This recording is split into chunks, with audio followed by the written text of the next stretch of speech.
Hello students, welcome back to my channel that is Chemistry with Priya. So students, first chapter हमारा already हम complete कर चुके हैं, that is chemical reaction and equation.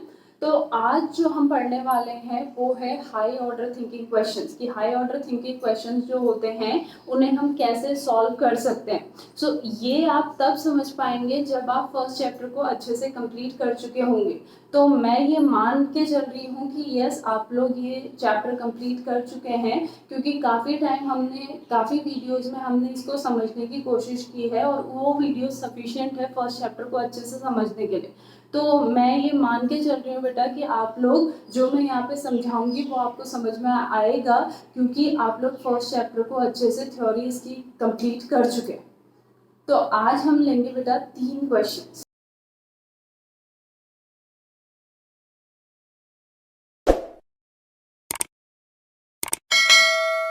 तो students, here is your first question. इसको पढ़िए, मैंने इसको आगे समझाया भी है. सो जो ये फर्स्ट क्वेश्चन है बेटा, इस क्वेश्चन में आपको क्या बोला है? इस क्वेश्चन में ये बोला है कि एक वाटर इनसॉल्युबल सब्सटेंस है X. मतलब आपको क्या गिवन है? X गिवन है, जो कि क्या है? वाटर इनसॉल्युबल है. इन क्वेश्चंस को सॉल्व करने से पहले आपने क्या करना पड़ता है? जो भी इंफॉर्मेशन इसमें लिखी होती है उसको अपने माइंड में सेट करना पड़ता है बेटा. ठीक है. तो इस जो ये क्वेश्चन है, इस क्वेश्चन में हमें क्या बताया है कि एक आपका वाटर इनसॉल्युबल कंपाउंड है X. ठीक है. अब जब इसकी रिएक्टिंग किसके साथ हुई? आपकी डाइल्यूट H2SO4 के साथ. यानी जो ये X है इसकी रिएक्शन किसके साथ हुई है? हमारी डाइल्यूट H2SO4 के साथ. ये डाइल्यूट H2SO4 के साथ हुई है. Then it released a colorless and odorless gas accompanied by a brisk effervescence. ठीक है. जैसे इसकी रिएक्शन डाइल्यूट H2SO4 के साथ हुई तो इसने क्या रिलीज की? एक colourless and odourless gas release की. जो गैस कैसे पता चला हमें? ब्रिस्क इफरवेसेंस से. ठीक है. और ब्रिस्क इफरवेसेंस मैंने आपको कहा था कि ब्रिस्क इफरवेसेंस का मतलब वो कौन सी गैस है बेटा? वो गैस है कार्बन डाइऑक्साइड गैस. ठीक है. यानी इन दोनों की जब रिएक्शन हो रही है तो यहाँ पे क्या रिलीज हो रही है? कार्बन डाइऑक्साइड गैस रिलीज हो रही है, which is a colourless odourless gas. And जो हमें किससे पता चलती है? With the help of the brisk effervescence. ठीक है. X है एक इंसॉल्युबल, आपका वाटर इंसॉल्युबल कंपाउंड X है. इसकी रिएक्शन जब डाइल्यूट H2SO4 के साथ हुई तो वहां पे एक कलरलेस ओडरलेस गैस निकली और साथ ही साथ वहां पे ब्रिस्क एफरवेसेंस भी हुआ, जिससे हमें एक चीज तो पता चल गई कि गैस जो रिलीज हुई है वो कौन सी गैस रिलीज हुई है? Carbon dioxide. ठीक है. When the gas pass through the water. अब जब हमने क्या किया? इस गैस को किससे पास किया? वाटर से पास किया. ठीक है. वाटर से पास किया. The solution obtain turn blue litmus to red. तो जो सॉल्यूशन बना, ठीक है, जो सॉल्यूशन बना उस सॉल्यूशन ने क्या किया? ब्लू लिटमस को किस में कन्वर्ट कर दिया? रेड लिटमस में. इसका मतलब जो सॉल्यूशन यहाँ पे बना बेटा इस गैस और वाटर की रिएक्शन करके, वो कैसा सॉल्यूशन बना? Acidic solution. ठीक है. इसका मतलब यहाँ पे क्या बनी? हमारी कार्बोनिक एसिड. ठीक है. जिससे ये प्रूफ हो गया कि यस ये जो गैस यहाँ पे रिलीज हुई ये गैस कौन सी गैस थी? हमारी कार्बन डाइऑक्साइड गैस. ठीक है. क्यों? क्योंकि इसकी जब वाटर के साथ रिएक्शन हुई तो इसने कार्बोनिक एसिड बनाया और ये जो सॉल्यूशन बनेगा, ये सॉल्यूशन क्योंकि एक एसिडिक सॉल्यूशन है तो ये ब्लू लिटमस को किस में कन्वर्ट कर देगा? रेड लिटमस में कन्वर्ट कर देगा. ठीक है. फिर आगे जो क्वेश्चन है वो क्या कह रहा है? On bubbling the gas through lime water. ये जो गैस है इस गैस को अगर हम लाइम वाटर से पास करें, ठीक है, on bubbling the gas through lime water. तो लाइम वाटर क्या होता है बेटा हमारा? बताइए. लाइम वाटर हम पढ़ चुके हैं ऑलरेडी. लाइम वाटर क्या होता है हमारा? Calcium hydroxide. तो जब हम इस गैस को बबल करेंगे through calcium hydroxide, this is lime water, calcium hydroxide solution. ठीक है. इसको हम बबल करेंगे through the lime water. It initially became milky. ये पहले तो क्या हो जाएगा, मिल्की हो जाएगा, और उसके बाद मिल्कीनेस डिसअपियर हो जाएगी अगर हम एक्सेस ऑफ गैस उससे पास करेंगे। तो उसका रीजन क्या होता है, जब ये कैल्शियम हाइड्रोक्साइड यानी कि जो लाइम वाटर है इसके साथ कौन रिएक्ट करता है, हमारी ये गैस रिएक्ट करती है, उस समय हमारा यहाँ पे क्या बनता है, कैल्शियम कार्बोनेट, और इस कैल्शियम कार्बोनेट की वजह से यहाँ पे क्या आती है, मिल्कीनेस। और फिर ये कैल्शियम कार्बोनेट जो बना है यहाँ पे, यानी ये जो सॉल्यूशन बना है हमारा यहाँ पे, इस पे अगर हम excess of carbon dioxide pass करें तो यहाँ पे क्या बना देता है, CaHCO3 whole twice, calcium hydrogen carbonate, जिसकी वजह से यहाँ पे आपका क्या होता है बेटा, ये मिल्कीनेस डिसअपियर हो जाती है।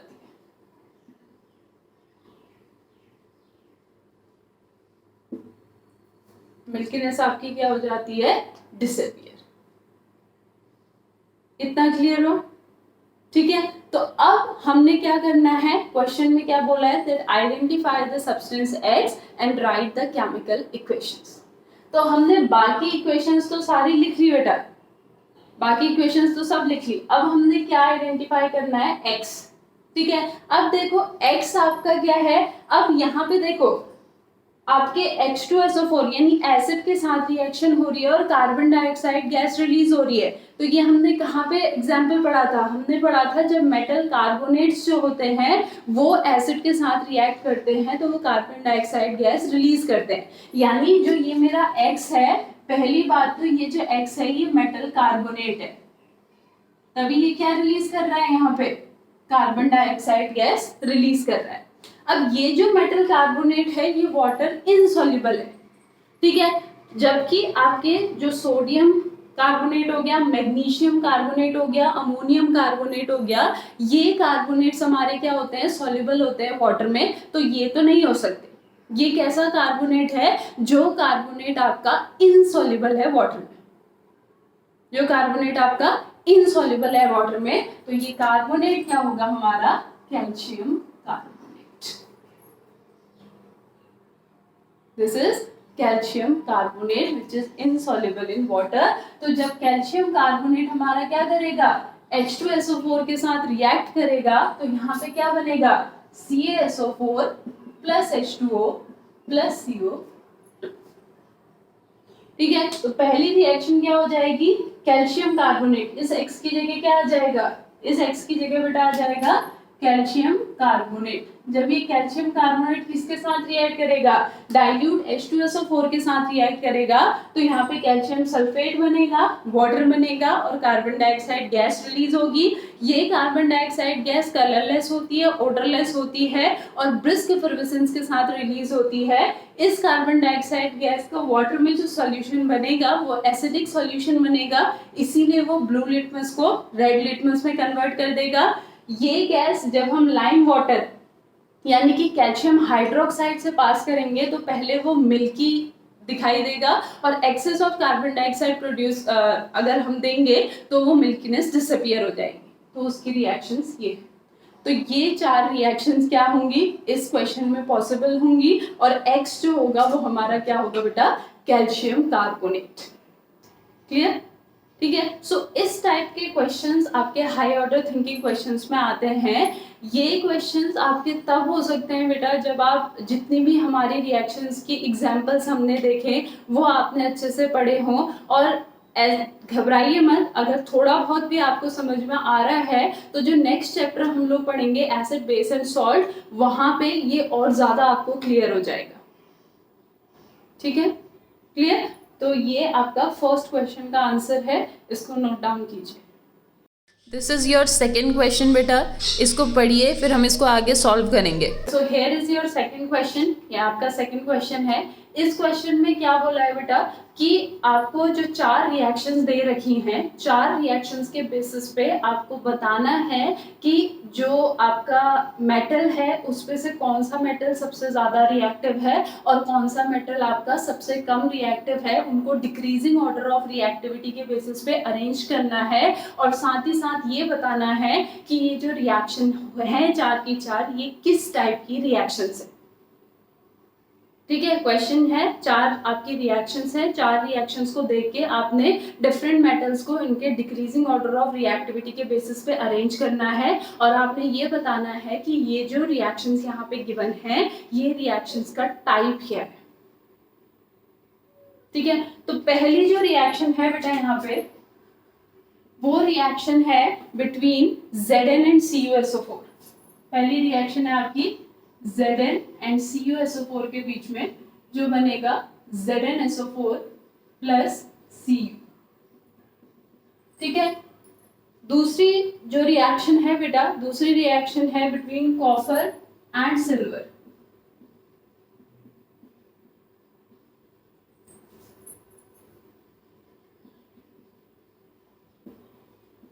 दूसरी रिएक्शन आपकी किसके बीच में है? कॉपर एंड सिल्वर के बीच में है। ठीक है, तीसरी रिएक्शन है आपकी Zn एंड आयरन के बीच में।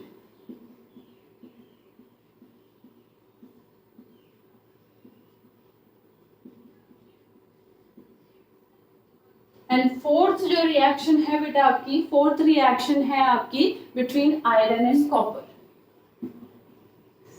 SO4 FeSO4 plus C। तो ये 4 रिएक्शन है।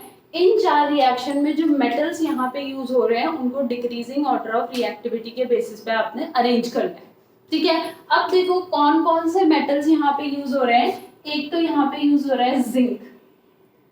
ठीक है, यहाँ पे भी, यहाँ पे भी। एक यहाँ पे यूज हो रहा है कॉपर, यहाँ पे और यहाँ पे। ठीक है, एक इसमें यूज हो रहा है सिल्वर यहाँ पे और एक इसमें यूज हो रहा है आयरन। तो ये जो हमारी 4 रिएक्शंस हैं, इन 4 रिएक्शन में आपके टोटल 4 डिफरेंट एलिमेंट्स मेटल्स आपके यूज हो रहे हैं।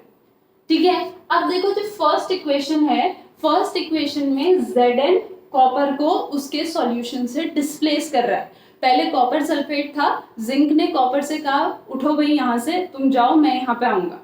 ठीक है, इट मींस फर्स्ट वाली रिएक्शन जो है उसमें zinc is more reactive than copper.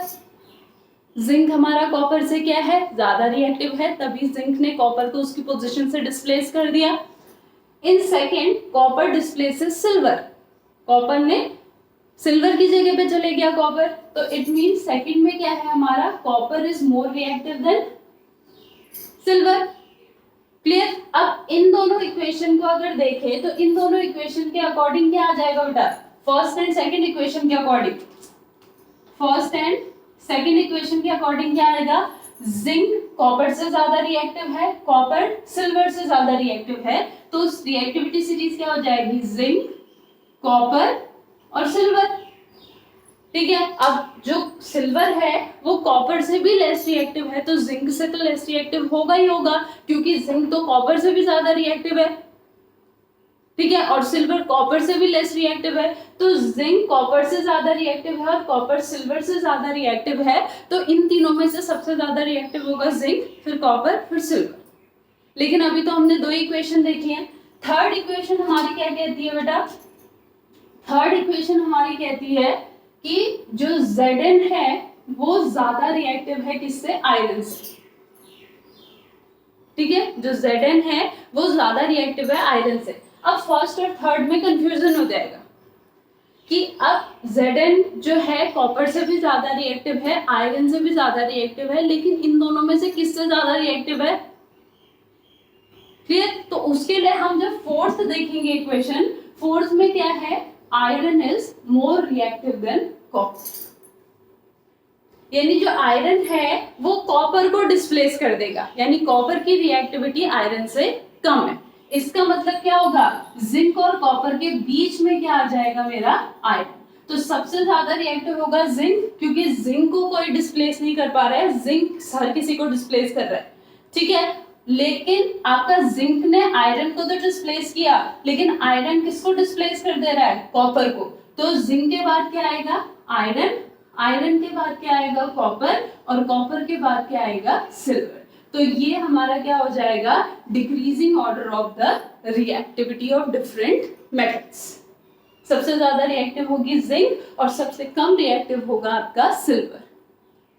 ठीक है, और जैसे कि मैं बार बार समझाते समय बोल रही हूँ कि एक मेटल ने दूसरे को डिस्प्लेस किया, तो ये जो हमारी रिएक्शंस हैं, ठीक है, ये सारी रिएक्शंस का जो टाइप होगा वो क्या होगा हमारा, डिस्प्लेसमेंट रिएक्शन।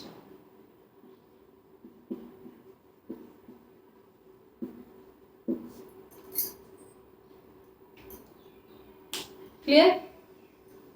क्लियर हुआ? एक क्वेश्चन भी क्लियर हुआ? सो इस टाइप के क्वेश्चंस भी आ सकते हैं आपके, ये नोट डाउन कीजिए बेटा। उसके बाद हम थर्ड क्वेश्चन देखेंगे। This one is your third and last question for today. So here is our third question बेटा, ये हमारा थर्ड क्वेश्चन है। थर्ड क्वेश्चन में क्या कह रहा है कि एक मेटल एक्स की स्ट्रिप है, ठीक है, एक मेटल है एक्स, उसकी जो स्ट्रिप है, ठीक है, उसको किस में इमर्स करके रखा है, किस में डुबा के रखा है, उसको इमर्स करके रखा है आपका aqueous solution of salt YSO4। Aqueous solution है किसका, ऑफ सॉल्ट YSO4, इसमें डिप करके रखा है, ठीक है। एक आपका क्या है, इसमें क्या प्रेजेंट है, बीकर है, उसमें क्या प्रेजेंट है, एक्वस सॉल्यूशन ऑफ YSO4, और इसमें क्या डिप करके रखा है, इसमें आपका X मेटल को डिप करके रखा है। उसके बाद जो कह रहा है कि ये जो YSO4 का एक्वस सॉल्यूशन है ये किस कलर का है, ये है आपके ब्लू कलर, ठीक है। फिर क्वेश्चन क्या कह रहा है कि कुछ टाइम बाद हम क्या देख रहे हैं कि यहाँ पे जो ये रॉड हमने इसमें डिप करके रखी है, जो स्ट्रिप हमने डिप करके रखी है, कुछ टाइम बाद उस पर इस Y की लेयर लगने लग गई, इस Y की क्या लगने लग गई है, लेयर लगने लग गई है। अब वो हमें कैसे पता चलेगा, क्योंकि वहाँ पे उसके बाहर का कलर जो होगा, जो स्ट्रिप का कलर होगा बाहर से, वो चेंज हो जाएगा, ठीक है। तो इसकी बाहर एक लेयर लगने लग गई, ठीक है। नेक्स्ट वो ये कह रहा है कि ये जो मेटल X है, ठीक है, ये मेटल X आपका कहाँ यूज होता है, फॉर गैल्वेनाइजेशन, ठीक है। और जो ये मेटल Y है YSO4 में, ये कहाँ यूज होता है, फॉर मेकिंग इलेक्ट्रिक केबल्स, ठीक है। अब ये तो सिंपल है बेटा, गैल्वेनाइजेशन में जो मेटल हमारा यूज होता है वो है जिंक, मतलब जो ये X है ये तो क्या है बेटा, जिंक, ठीक है। अब जो Y है, ये Y आपका एक ऐसा मेटल है जो इलेक्ट्रिक केबल्स में यूज होता है। तो मैं अगर आपसे पूछूं तो आपका आंसर आएगा मम्मी एल्यूमिनियम होगा, ठीक है। लेकिन हमने क्या कहा, ये जो Y है इसका जो एक्वस सॉल्यूशन है YSO4 वो किस कलर का है, ब्लू, लेकिन एल्यूमिनियम सल्फेट तो ब्लू कलर का नहीं होता। ब्लू कलर का कौन सा सल्फेट होता है, ब्लू कलर का सल्फेट होता है कॉपर सल्फेट, यानी जो ये Y है, ये Y है बेटा कॉपर, और ये मेरी क्या है, CuSO4, ठीक है। तो जब हम इस जिंक को किस में डिपॉजिट करते हैं, CuSO4 में डिपॉजिट करते हैं, तो यहाँ पे इन दोनों के बीच में रिएक्शन होती है Zn प्लस CuSO4। अब क्योंकि जो Zn है वो ज़्यादा क्या है, रिएक्टिव है एज कंपेयर टू कॉपर, ठीक है। तो यहाँ पे एक सिंपल डिस्प्लेसमेंट रिएक्शन हो जाएगी ZnSO4 प्लस कॉपर, इसीलिए हमें इसके अराउंड क्या मिलेगा, कॉपर की लेयर मिलेगी, ठीक है। तो X हमारा क्या हो गया, Zn, और YSO4 हमारा क्या हो गया, CuSO4, क्लियर? क्लियर हुए बेटे, तीनों क्वेश्चंस क्लियर हुए। सो इस टाइप के क्वेश्चंस आते हैं, इस टाइप के क्वेश्चंस करने की हैबिट आपको होनी चाहिए। इस टाइप के क्वेश्चंस आपके बोर्ड में भी पूछे जाते हैं, तो जितनी प्रैक्टिस आप इस टाइप के क्वेश्चंस की करेंगे आपके लिए उतना ही ज़्यादा बेनिफिशियल होगा बेटा। तो ये 3 क्वेश्चन आप कहीं पे नोट कर लीजिएगा, जो बोर्ड टाइम पे आप ज़रूर पढ़ के जाइएगा, काफ़ी इंपॉर्टेंट क्वेश्चंस हैं। इसके बाद मैं एक और वीडियो बनाऊंगी जिसमें हम 3-4 क्वेश्चन सेम ऐसे लेके आएंगे। उसके बाद अगर आप प्रैक्टिस करते हैं और आपको किसी क्वेश्चन में डाउट होता है तो मुझे बताइएगा, मैं उस क्वेश्चन की वीडियो ज़रूर बनाऊंगी। So that's all for today बेटा, I will meet you in my next video. Thank you so much.